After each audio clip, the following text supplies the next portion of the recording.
ಮಾಧ್ಯಮದ ಸ್ನೇಹಿತರು ಹಿಡ್ಕೊಂಡು ಸಾಕಷ್ಟು ಜನ ನಾವು ಬಂದಿದ್ದೀವಿ. ಬಂದು ಸಾಕಷ್ಟು ನೋಡಿದ್ದೀವಿ. ಬಹಳ ನೀಟಾಗಿ ಇಟ್ಕೊಂಡಿದ್ದೀರಿ. ಬಹಳ ಎಲ್ಲರಿಗೂ ಕೂಡ ಅಜ್ಜ ಅಜ್ಜಿಯರಿಗೆ ಬಹಳ ಕೇರ್ ಟೇಕಿಂಗ್ ಕೂಡ ಮಾಡ್ತೀರಿ. ತಾವೇ ಸ್ವತಃ ಟಿಫನ್ ಕೂಡ ಮಾಡ್ತೀರಿ ಅಂತ ಕೇಳಲ್ಪಟ್ಟು ಏನೇನು ಯಾಕೆ ನೀವೇ ಟಿಫನ್ ಮಾಡ್ಬೇಕಂತ ಏನಿದೆ? ಏನದು ಕೋವಿಡ್ಗಿಂತ ಮೊದಲ ಏನಾಯ್ತು, ನಾನು ಸ್ಯಾಟರ್ಡೆ ಸಂಡೇ ಆಶ್ರಮಕ್ಕೆ ಹೋಗ್ತಿದ್ದೆ, ಸ್ಟಾಪ್ ಇತ್ತು. ಆಮೇಲೆ ಕೋವಿಡ್ನಲ್ಲಿ ಎಲ್ಲರೂ ಓಡಿ ಹೋದ್ರ. ಓಡಿ ಹೋದ ಬಳಿಕ ನಾನು ಮಿಸ್ಸಸ್ಗೆ ಹೇಳಿದೆ, ನಾ ಬೆಲ್ಗಾಮ್ ಸಿಟಿನಲ್ಲಿ ಇದ್ರೆ ಕೋವಿಡ್ ಫಸ್ಟ್ ನನಗೆ ಹತ್ತೈತಿ, ಅದ್ರ ಸಲುವಾಗಿ ನಾವು ಒಂದು ಕೆಲಸ ಮಾಡೋಣ, ಆಶ್ರಮ ಶಿಫ್ಟ್ ಹಾಕೋಣ. ಆಶ್ರಮ ಶಿಫ್ಟ್ ಆದ ಅಲ್ಲಿಂದ ಇದ್ದು ನನಗೆ ಸಾದಾ ಚಾ ಸದ್ಯಕ್ಕೆ ಮಾಡಕ್ಕೆ ಬರ್ತಿರ್ಕಿಲ್ಲ. ಈಗ ನಾನು ಒಳ್ಳೆ ಶೇಪ್ ಅದನ್ನು.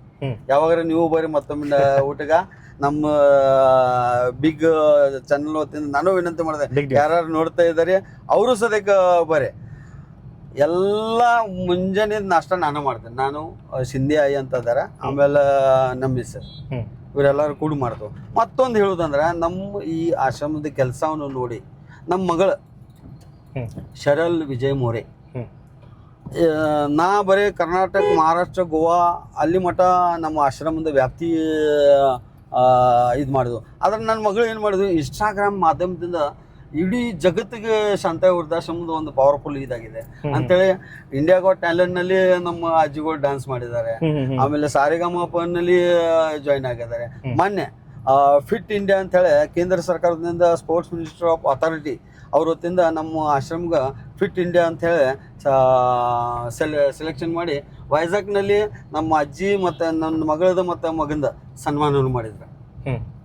ಅಂದ್ರೆ ಇನ್ಸ್ಟಾಗ್ರಾಮ್ ಮಾಧ್ಯಮದಿಂದ ಸಾಕಷ್ಟು ಚರ್ಚೆ ಆಗ್ತಾ ಇದೆ ಆ ಅಜ್ಜಿಗಳದ. ಆಮೇಲೆ ಎಲ್ಲ ಅಜ್ಜಿಯಂದಿರನ್ನ ಫ್ಲೈಟ್ ಎತ್ಕೊಂಡು ಹೋಗಿದ್ರಂತೆ, ಏನದು ಕನಸು ಅಂತ ನಿಮ್ಮದು? ಏನತ್ತು, ನಮ್ಮ ಒಬ್ರು ಫ್ರೆಂಡ್ ಇದ್ದ ಅನಿಲ್ ಜೈನ್ ಅಂತ ಹೇಳಿ, ವಿಜಯ್ ಪಾಟೀಲ್ ಮತ್ತು ಅನಿಲ್ ಜೈನ್ ಆಶ್ರಮ ಬಂದಿದ್ರು. ವಿಜಯ್ ಪಾಟೀಲ್ ಅಂದ್ರೆ ನಮ್ಮ ಆಶ್ರಮ chairman, is my god father. ಅವರು ನನ್ನ ಅನ್ನದಾತ ವಿಜಯ್ ಪಾಟೀಲ್. ಅವರು ನನ್ನ ಕೈ ಹಿಡಿದ್ರು ಅಂತ ಹೇಳಿ ಇಲ್ಲಿ ಮಠ ನಾನು ಬಂದು ಮುಟ್ಟಿದ್ದೆ. ಆಮೇಲೆ ನಾನು ಮೈಸೂರು ಕರ್ಕೊಂಡು ಹೋಗಿದ್ದೆ ಎಲ್ಲ ಅಜ್ಜಾಜಿಗಳು ಬೈ ಫ್ಲೈಟ್. ನಮ್ಮ ಫ್ರೆಂಡ್ ಆದಂಥ ಸಂಜಯ್ ಗೋಡಾವತ್, ಸ್ಟಾರ್ ಜೆಟ್, ಅವ್ರು ನನ್ನ ಫ್ರೆಂಡ್. ಅವ್ರಿಗೆ ಹೇಳಿದೆ, ನೀವು ನಿಮ್ಮ ಫ್ಲೈಟ್ ಮೈಸೂರು ಖಾಲಿ ಹೋಗ್ತಾ ಇದೆ, ನಾನು ನಮ್ಮ ಅಜ್ಜಾಜಿಗಳಿಗೆ ಕರ್ಕೊಂಡು ಹೋಗ್ತೀನಿ, ಒಂದು 50% ಟಿಕೆಟ್ ಡಿಸ್ಕೌಂಟ್ ಮಾಡಿರಿ. ಅವ್ರು ಅಂದರು 50% ಅದಕ್ಕೆ ನಾ ಫ್ರೀನ ಕೊಡ್ತೀನಿ ಅಂತಂದ್ರೆ ಸಂಜಯ್ ಗೋಡಾವತ್ ಅವ್ರು. ಆಮೇಲೆ ಏನತ್ತು, ಕೋವಿಡ್ ಸ್ಟಾರ್ಟ್ ಆಯ್ತು, ಆ ಪ್ಲ್ಯಾನ್ ಫೇಲ್ ಆಯ್ತು. ಆಮೇಲೆ ಮೈಸೂರು ಪ್ಲೇನು ಬಂದಾಯ್ತು. ಆಮೇಲೆ ಅನಿಲ್ ಜೈನ್ ಅವರು ಬಂದಿದ್ರು ಆಶ್ರಮಕ್ಕೆ. ಅವ್ರ ಮುಂದೆ ನಾನು ಹೇಳಿದೆ ಹಿಂಗೆ ಐತೆ ಅಂತ. ಮೋರೆ ಸಾಹೇಬ್, ನೀವು ನಮ್ಮ ಮುಂಬೈ ಕರ್ಕೊಂಬರ್ರಿ, ನಾ ಎಲ್ಲ ಖರ್ಚು ನೋಡ್ತೇನೆ.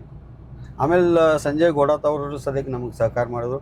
8 ದಿವಸ ನಾವು ಶಾಂತಾಯಿ ವೃದ್ಧಾಶ್ರಮದಲ್ಲಿ ಎಲ್ಲ ಅಜ್ಜ ಅಜ್ಜಿಗಳು ಫ್ಲೈಟ್ಲಿ ಕರ್ಕೊಂಡು ಹೋಗಿ Mumbai gateway of India Taj ಹೋಟೆಲ್ನಲ್ಲಿ ಅವ್ರಿಗೆ ನಾವು ಸಂಜೆ ಒಂದು ನಾಷ್ಟ ಕೊಟ್ಟು, ಅಂದ್ರೆ ನಮ್ಮ ವಿಜಯ್ ಪಟೇಲ್ ಒಂದು ಗುರಿ ಇತ್ತು, ಅರ್ಧ ಕಪ್ ಚಾ ತಾಜ್ ಹೋಟೆಲ್ನಲ್ಲಿ ಕೊಡ್ಬೇಕಂತ ಹೇಳಿ.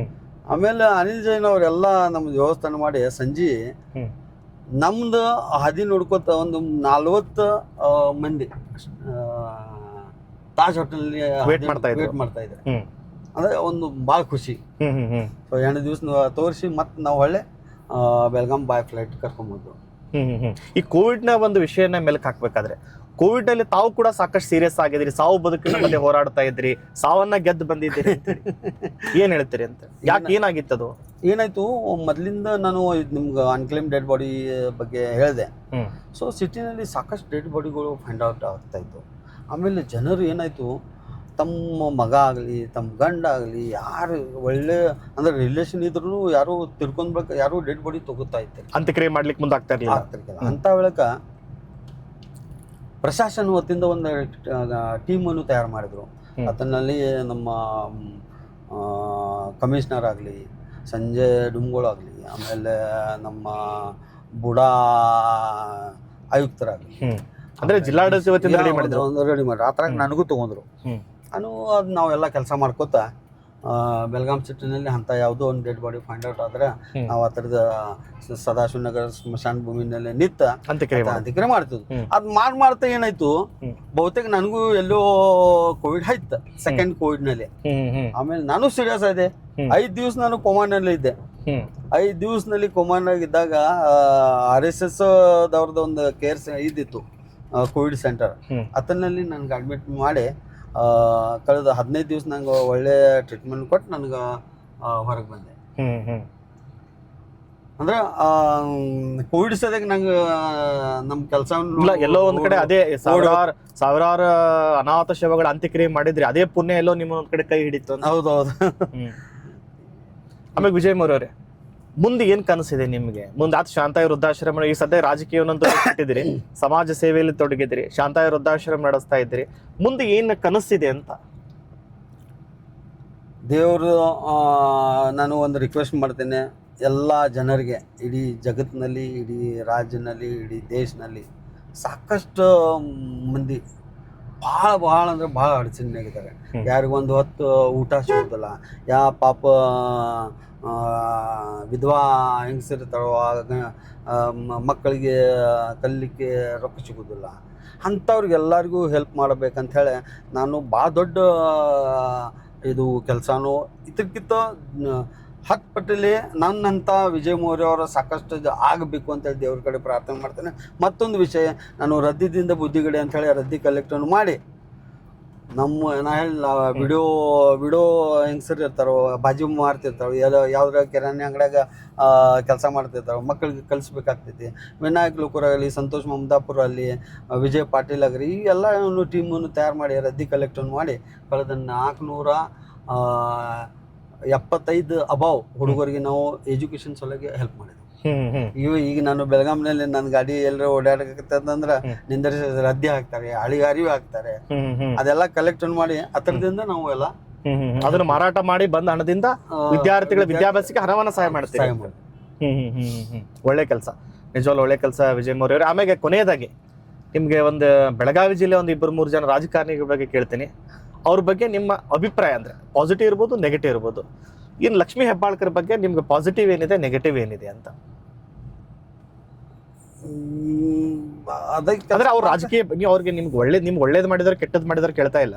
ಅಂದ್ರೆ ಅವ್ರ ರಾಜಕಾರಣದ ಬಗ್ಗೆ ಪಾಸಿಟಿವ್ ಆಗಿ ಹಿಂಗಾದ್ರೆ ಅವ್ರು ಒಳ್ಳೇದಾಗ್ಬೋದು, ಹಿಂಗಾದ್ರೆ ನೆಗೆಟಿವ್ ಆಗುತ್ತೆ, ಇದು ಅವ್ರಿಗೆ ನೆಗೆಟಿವ್ ಆಗ್ತಾ ಇದೆ, ಅವ್ರಿಗೆ ಪಾಸಿಟಿವ್ ಆಗ್ತಾ ಇದೆ, ಮಾಡ್ತಾ ಇದ್ದಾರೆ ಒಳ್ಳೆ ಕೆಲಸ. ಇನ್ನೂ ಅಷ್ಟು ಸಾಕಷ್ಟು ಕೆಲಸ ಮಾಡಬೇಕು. ಅವ್ರಿಗೆ ಏನು ಉದ್ದೇಶಕ್ಕಿದೆ ಅಥವಾ ಆ ಮಾಧ್ಯಮದಿಂದ ನಾವೇನು ಕೆಲಸ ಮಾಡ್ತಾ ಇದೆ, ಅವ್ರ ಕಡೆ ಪವರ್ ಇದೆ. ಅವರು ಸಾಕಷ್ಟು ಇಂಥ ಸೋಷಲ್ ಆ್ಯಕ್ಟಿವಿಟಿ ಮಾಡಿ ಒಂದು ಜನರಿಗೆ ಒಂದು ಆಶೀರ್ವಾದವನ್ನು ತಗೋಬೇಕು.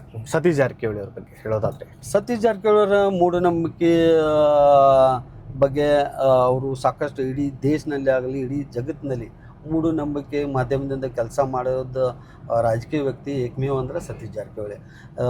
ಸತೀಶ್ ಜಾರಕಿಹೊಳಿ ಸದಾಶಿವನಗರ ಸ್ಮಶಾನ ಭೂಮಿನಲ್ಲಿ ಇವತ್ತು ಒಂದು 7-10 ವರ್ಷದಿಂದ 6 ಡಿಸೆಂಬರ್ಗೆ ಅಲ್ಲೇ ಒಂದು ದಿವಸ ಮಲ್ಕೊಂಡು ಸ್ಮಶಾನಲ್ಲಿ ಡೆವಲಪ್ಮೆಂಟ್ ಮಾಡೋ ಸಲುವಾಗಿ ಅದರದ್ದು ಕ್ರೆಡಿಟ್ ನಾ ತೊಗೋತೀನಿ. ಯಾಕಂದ್ರೆ ಸತೀಶ್ ಸಾವ್ಕಾರ್ಗೆ ನಾನು ಹೇಳಿದ್ದೆ, ಮೂಢನಂಬಿಕೆ ಕಾರ್ಯಕ್ರಮ ತೊಗೋಬೇಕಾದ್ರೆ ಒಂದು ಸ್ಮಶಾನಲ್ಲಿ ತಗೋರಿ, ಒಂದು ಒಳ್ಳೆ ಮೆಸೇಜ್ ಹೋಗ್ತೈತೆ ಅಂತೇಳಿ ಅವರು ಆ ಮಾಧ್ಯಮದಿಂದ ಸೋಷಲ್ ಕೆಲಸ ಸಾಕಷ್ಟು ಮಾಡ್ತಾ ಇದ್ದಾರೆ.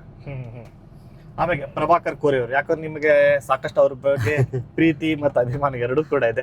ಪ್ರಭಾಕರ್ ಕೋರೆ ಅವ್ರ ಬಗ್ಗೆ ಪ್ರಭಾಕರ್ ಕೋರೆ ಅಂದ್ರೆ ನಮ್ಮ ಅವರ ಮಾರ್ಗದರ್ಶಕ. ಸಾಮಾಜಿಕ ಕೆಲಸದಲ್ಲಿ, ರಾಜಕೀಯ ಕೆಲಸದಲ್ಲಿ ನಾವೇನೋ ತಪ್ಪು ಮಾಡ್ರೆ ಮೊದಲು ಫೋನ್ ಮಾಡಿ, ಯಾಕೋ ಮಗನ ಆಗ್ತಾ ನಂಗೆ ಸೊಕ್ಕ ಬಂದೈತೆ ಅಂತ ಹೇಳಿ ಅಧಿಕಾರ ಪ್ರಭಾಕರ್ ಕೋರೆ ಸಾಹೇಬರಿಗೆ ಕೊಟ್ಟಿದ್ದಿದೆ.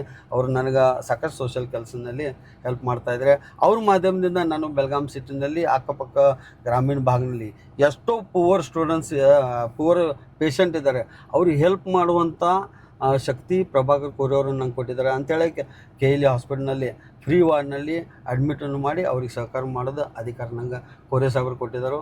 ಆ ಮುಖಾಂತರ ನಾನು ಕೆಲಸ ಮಾಡ್ತಾಯಿದ್ದೆ. ಎಸ್ ಮೌರ್ಯ ಅವರೇ, ಇಲ್ಲಿವರೆಗೂ ನಮ್ಮ ಬಿಗ್ ನ್ಯೂಸ್ನ ಚಕ್ರವ್ಯೂಹ ವಿಶೇಷ ಕಾರ್ಯಕ್ರಮದಲ್ಲಿ ಸಾಕಷ್ಟು ಮನಸ್ಸು ಬಿಚ್ಚಿ ನಮ್ಮೆಲ್ಲ ಪ್ರಶ್ನೆಗಳಿಗೆ ಕೂಡ ಉತ್ತರ ಕೊಟ್ಟಿದ್ರಿ. ತಮಗೆ ಬಿಗ್ ನ್ಯೂಸ್ ಪರವಾಗಿ ಧನ್ಯವಾದಗಳು. ಬಿಗ್ ನ್ಯೂಸ್ ಪರವಾಗಿ ಚಕ್ರವ್ಯೂಹನಲ್ಲಿ ನಂಗೇನೋ ಅನಿಸಿತ್ತು, ಚಕ್ರವ್ಯೂಹನಲ್ಲಿ ಹೋಗ್ಬೇಕಾದ್ರೆ ಭಾಳ ಅಂಜಿಕೆ ಇರುತ್ತೆ. ಆದರೆ ಚಕ್ರವ್ಯೂಹನಲ್ಲಿ ಹೋಗಿ ಸಮಾಜಕ್ಕೆ ಒಂದು ಒಳ್ಳೆ ಮೆಸೇಜ್ ಕೊಡೋ ಕೆಲಸ ಬಿಗ್ ನ್ಯೂಸ್ದವ್ರು ಮಾಡಿದ್ದಾರೆ. ಎಲ್ಲ ಬಿಗ್ ನ್ಯೂಸ್ ಟೀಮಿಗೆ ನಾನು ಹಾರ್ದಿಕ ಶುಭಾಶಯವನ್ನು ಕೊಡ್ತೇನೆ. ಇದೇ ಪ್ರಕಾರ ಪಾಸಿಟಿವ್ ಸ್ಟೋರಿಯನ್ನು ಮಾಡಿ ಜನರಿಗೆ ಒಂದು ಒಳ್ಳೆ ಸಂದೇಶವನ್ನು ಕಳಿಸ್ತಾ ಮಾಡ್ಬೇಕಂತೇಳಿ as a mayor, as a social worker ನಿಮ್ಗೆ ಹಾರ್ದಿಕ ಶುಭೇಚ್ಛೆ ಕೊಡ್ತೀನಿ. Yes sir, thank you.